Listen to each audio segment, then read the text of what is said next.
Hi friends, welcome to சுஹீஸ் kitchen. இன்றைக்கி இந்த வீடியோவில் புடலங்காய் பொரியல் எப்படி பண்ணுறதுன்னு பார்க்க போகிறோம். வாங்க வீடியோக்குள்ளே போகலாம். புடலங்காய் பொரியலுக்கு தேவையான பொருட்கள்லாம் எடுத்து வச்சுருக்கேன். கடுகு ஒரு 3/4 டீஸ்பூன், ஜீரகம் 1/2 டீஸ்பூன், தேங்காய் துருவல் 2 டேபிள் ஸ்பூன், 1 டீஸ்பூன் உளுத்தம்பருப்பு, 2 காஞ்ச மிளகா, உங்களுக்கு காரம் அதிகமாக வேணால் கூட போட்டுக்கலாம், கருவேப்பிலை ஒரு 5-6.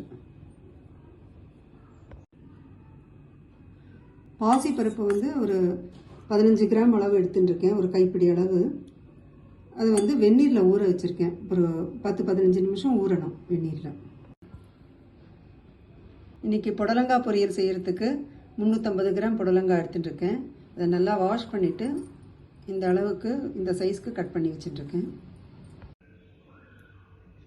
இதில் வாணலியில் ஒரு 4 டீஸ்பூன் எண்ணெய் சேர்த்துக்கிறேன். கடுகு ஒரு 3/4 டீஸ்பூன் போடுறேன். அது வெடித்த உடனே மீதியெல்லாம் சேர்க்கலாம். கடுகு வெடிச்சிடுத்து. இப்போ ஜீரகம் ஒரு 1/2 டீஸ்பூன், உளுத்தம்பருப்பு 1 டீஸ்பூன், காஞ்ச மிளகாய் 2 இந்த மாதிரி கிள்ளி போட்டிருக்கேன். உங்களுக்கு காரம் அதிகமாக வேணால் 1 கூட போட்டுக்கலாம். உளுத்தம்பருப்பு கொஞ்சம் கலர் மாறணும்.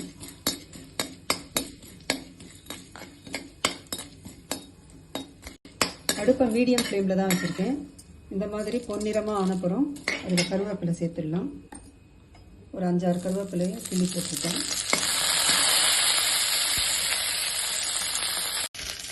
இப்போது இதோட புடலங்காயை சேர்க்கலாம். நல்லா விடணும்.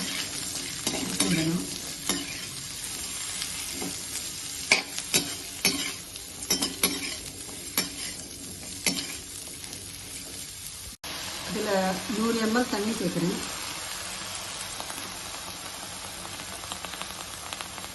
கொஞ்சம் மஞ்சள் தூள் ஒரு 1/4 டீஸ்பூன்.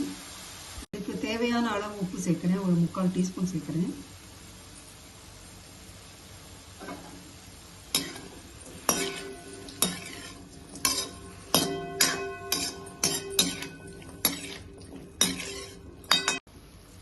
இதை ஒரு தட்டு வச்சு மூடிடணும். அடுப்பை சிம்மில் வச்சிடலாம். ஒரு 10 நிமிஷம் வேகணும். ஆனால் நடுவில் ஒரு தடவை இதை திறந்து தண்ணி இருக்கான்னு பார்க்கணும் நம்ம. இப்போது 10 நிமிஷம் ஆகிடுத்து. புடலங்காய் இன்னும் ஃபுல்லாக வேகலை.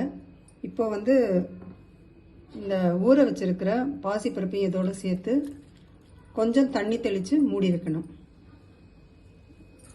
அடுப்பை சிம்லையே தான் வச்சுருக்கேன். ஒரு 10 நிமிஷம் ஆகும் இது வேகிறதுக்கு. நல்லா சாஃப்டாக வெந்திருக்கு. தேங்காய் துருவலை இதோட சேர்க்கலாம். நான் ஒரு 2 டேபிள் ஸ்பூன் சேர்த்துருக்கேன்.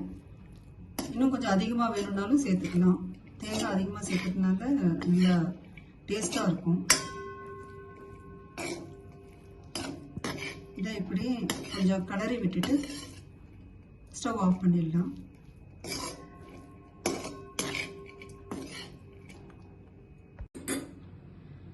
புடலங்காய் பொரியல் ரெடி. இந்த பொரியல் ரொம்ப சுவையாக இருக்குது. இது ரொம்ப சத்தான உணவு. இதை நீங்கள் எல்லா சாதத்துக்கும் சைட் டிஷ்ஷாக யூஸ் பண்ணிக்கலாம். சாதத்தில் கலந்தும் சாப்பிடலாம். நீங்களும் இதை செஞ்சு பாருங்கள். ரொம்ப ஈஸியான ப்ரொசீஜர். உங்களுக்கு இந்த வீடியோ பிடிச்சிருந்ததுன்னா லைக் பண்ணுங்கள், கமெண்ட்ஸ் அனுப்புங்க, எல்லாருக்கும் ஷேர் பண்ணுங்கள், சேனலை சப்ஸ்கிரைப் பண்ணுங்கள். தேங்க்ஸ் ஃபார் வாட்சிங்.